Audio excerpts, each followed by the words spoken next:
지난 2009년에 신문에 실렸던 박옥랑 할머니의 이야기입니다.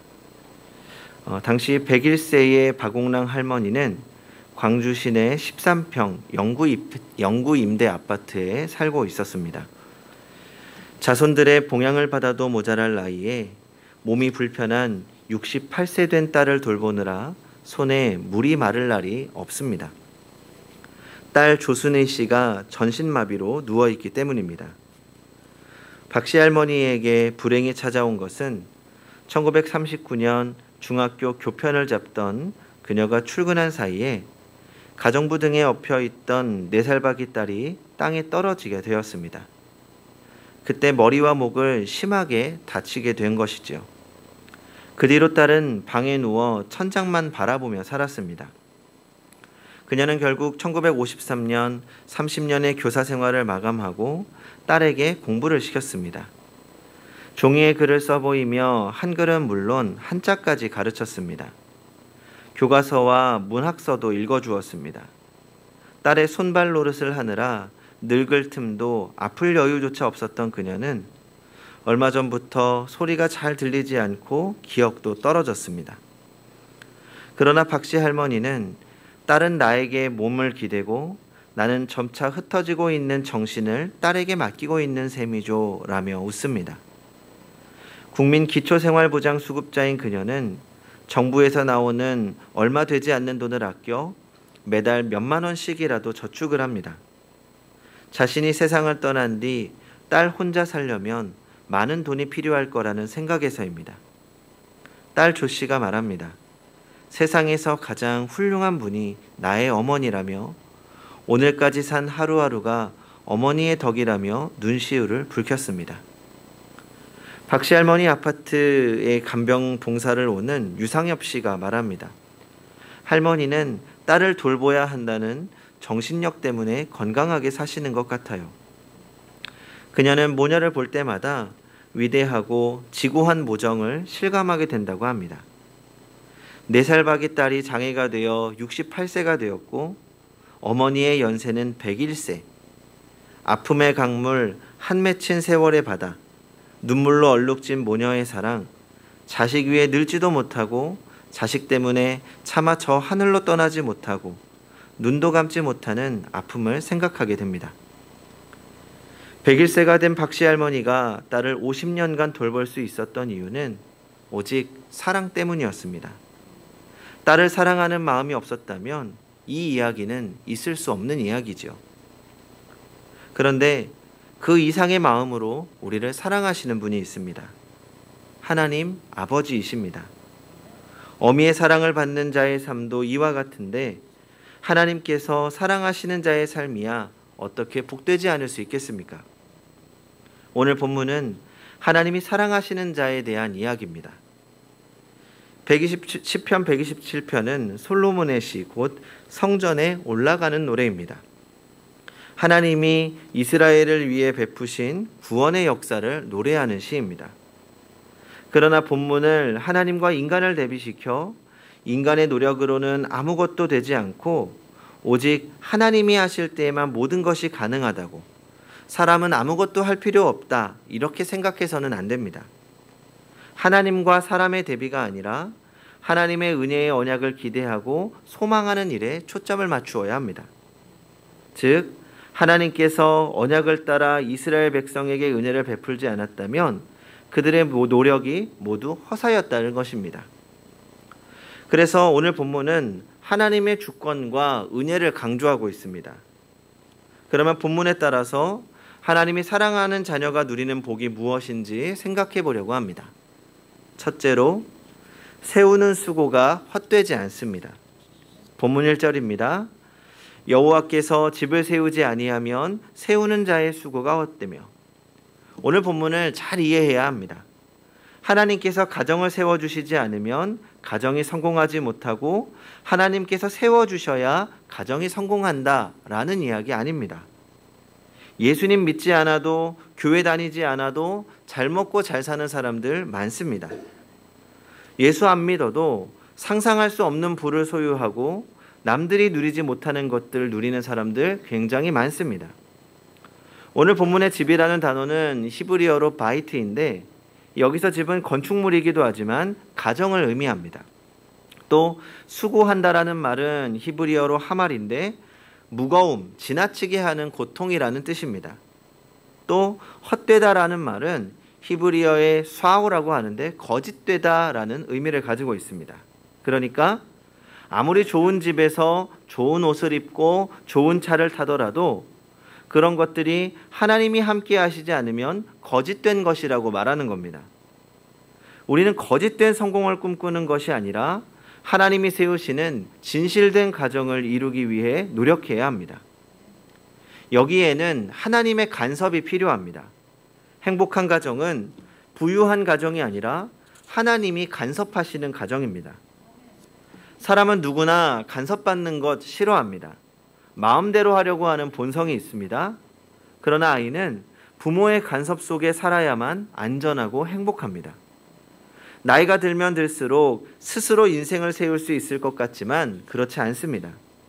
하나님께서 나의 인생을 간섭해 주시고 하나님께서 우리의 인생을 세워달라고 기도해야 합니다. 솔로몬은 출발이 좋았습니다. 하나님이 세워주시기를 원했습니다. 하나님께서 다스려 주시기를 원했습니다. 그래서 하나님의 성전도 지었습니다. 그러나 차츰 하나님의 간섭을 싫어하기 시작합니다. 마음대로 판단하고 마음대로 행동하기 시작합니다. 그래도 솔로몬의 부는 사라지지 않았습니다. 오히려 더욱 부유해지기도 했습니다. 그러나 그 마음에서 하나님이 떠나갔습니다. 그리고 어느 순간 그것을 깨달은 것이죠. 그때 한 솔로몬의 고백이 이것입니다. 헛되고 헛되며 헛되고 헛되니 모든 것이 헛되다. 단순하게 부유함이 헛되다고 말하는 것 아닙니다. 하나님 없는 부유함이 헛되다고 말하는 것입니다. 하나님 없는 좋은 직장, 하나님 없는 좋은 대학, 하나님 없는 권력은 거짓된 것입니다. 그래서 우리가 먼저 구해야 할 것은 우리의 필요를 구하는 것이 아니라 하나님의 나의 간섭하심을 구해야 합니다. 하나님께서 세워주시고 하나님께서 동행하시기를 구하십시오. 성도 여러분, 그렇게 하나님께서 세우도록 하시기 바랍니다. 그래야 무너짐이 없습니다. 허사가 되지 않고 거짓되지 않습니다. 이것이 하나님이 사랑하시는 자의 삶의 모습이기 때문입니다. 둘째로, 지키는 수고가 헛되지 않습니다. 본문 1절입니다. 여호와께서 성을 지키지 아니하시면 파수꾼의 경성함이 허사로다. 솔로몬 당시 전쟁이 아주 없던 것은 아니지만 큰 전쟁은 없었습니다. 솔로몬은 아버지 다윗의 사례를 연구했을 겁니다. 아버지가 거둔 승전의 원인이 무엇인지를 분석했습니다. 여호와께서 성을 지키지 아니하시면 파수꾼에 깨어 있음이 헛되도다. 이것이 그가 얻은 결론이었습니다. 솔로몬은 자기가 다스리는 나라의 영화는 하나님이 지켜주시기 때문이라는 것을 깨닫게 됩니다. 중국의 만리장성은 높이가 8.5m, 폭이 밑에는 6.5m, 위에는 5.7m가 되고 그 성은 2,700km를 쌓은 엄청난 규모입니다. 그러니까 중간에 갈라져 나온 것까지 합하면 실제로는 6,400km나 된다고 합니다. 이 만리장성은 진시황이 중국을 통일한 후에 북쪽에서 내려오는 흉노족을 막기 위해서 쌓았습니다. 사실 진시황 때는 이렇게 길지 않았는데 그 명나라 때 몽골의 침입을 막기 위해서 성을 쌓은 것이 오늘날의 규모가 되었다고 합니다. 그 규모가 얼마나 대단한지 우주 비행사들이 우주에서 볼 수 있는 유일한 지구의 건축물이 만리장성이라는 이야기가 있습니다. 물론 사실은 아닙니다. 우주에서는 보이지 않지만 그만큼 굉장한 규모라는 것은 사실입니다. 이 만리장성을 쌓는 데는 엄청난 시간과 노동력이 들었습니다. 많은 돈이 필요했고 수많은 사람이 죽었습니다. 이 만리장성을 쌓는 일에 동원된 사람은 죽을 때까지 그 일에서 빠져나올 수 없었다고 합니다. 그런데 여러 차례 적군의 침공을 받았지만 성문이 한 번도 부서지지 않았고 문짝 하나 부서지지 않았습니다. 만리장성이 견고하게 지어졌기 때문입니까? 아닙니다. 적들이 공격하면서 성문을 지키는 문지기들을 돈으로 매수해서 문을 열게 했고 그 후에 유유히 걸어 들어간 것입니다. 성곽은 견고하게 세워 놓았지만 아무짝에 쓸모가 없습니다. 우리가 지킨다고 해도 하나님이 지키지 않으시면 그 수고가 헛될 뿐입니다. 우리가 겪고 있는 코로나 상황은 그것을 더욱 실감나게 합니다. 아무리 기술이 발달해도 사람의 생명은 촛불과 같습니다. 그러기에 생명도 하나님이 지켜주셔야 합니다. 건강도 하나님이 지켜주셔야 합니다. 물질도 하나님이 지켜주셔야 합니다. 우리의 자녀도 하나님이 지켜주셔야 합니다. 사업도 하나님이 지켜주셔야 합니다. 그리고 하나님이 지키실 때 우리는 그 수고의 열매를 보는 것뿐만 아니라 수고의 기쁨을 누리게 되는 것입니다. 셋째로 평안히 잠을 자게 됩니다. 2절입니다. 너희가 일찍이 일어나고 늦게 누우며 수고의 떡을 먹음이 헛되도다. 그러므로 여호와께서 그의 사랑하시는 자에게는 잠을 주시는도다.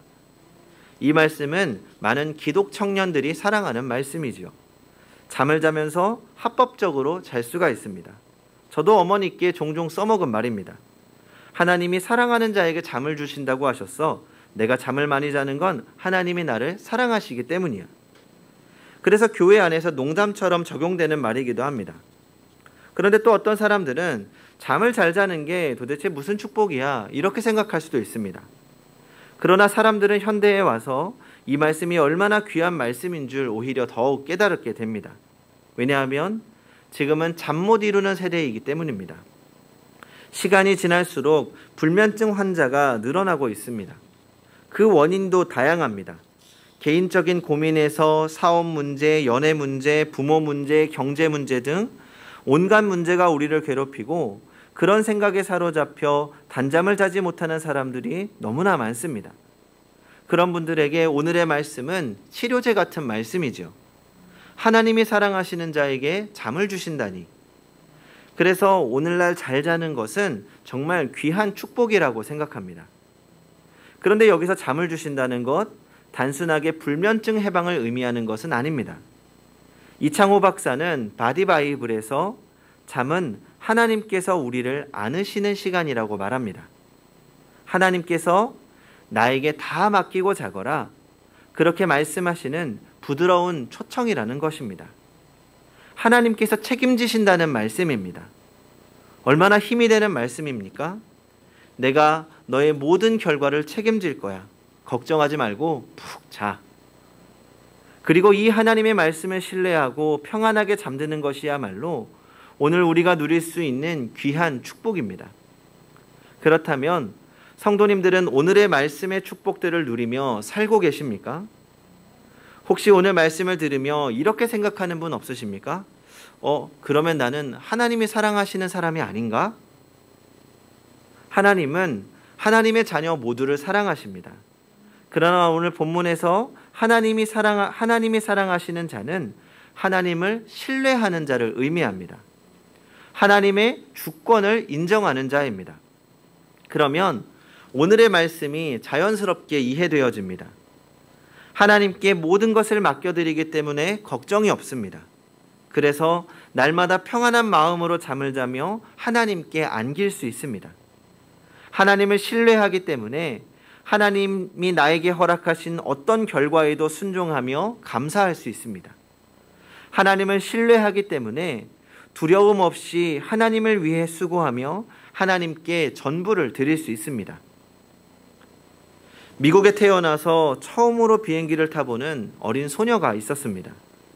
비행기에서 내려다보는 창공은 신기하고 놀라운 광경이었고 여행으로 마음은 들떠 있었습니다.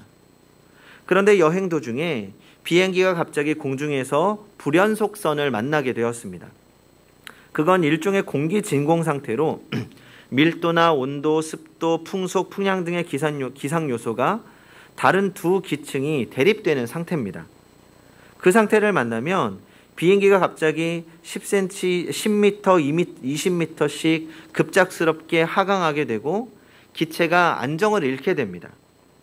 기내에 있던 손님들은 모두 놀라서 사색이 되어 십자가를 붙잡는 사람도 있었고 어떤 사람은 두려움으로 회개 기도를 하는 사람도 있었습니다. 그런데 이상하게 비행기가 심하게 요동칠 때마다 맨 앞좌석에 앉아있던 소녀는 무척 재미있다는 듯한 표정이었습니다. 다른 승객들과는 전혀 달랐습니다. 얼마 뒤에 비행기가 다시 안정권으로 들어온 뒤에 손님들은 소녀에게 다가가서 이상하다는 듯이 물었습니다. 예, 너는 비행기가 진동하며 무서운 속도로 떨어질 때 무섭지 않았니? 아니요, 전혀 무섭지 않았어요. 아니, 우리 모두는 무서웠는데 너는 왜 무섭지 않았지? 그건요, 우리 아빠가 이 비행기를 조종하고 있거든요. 저는 우리 아빠 믿어요.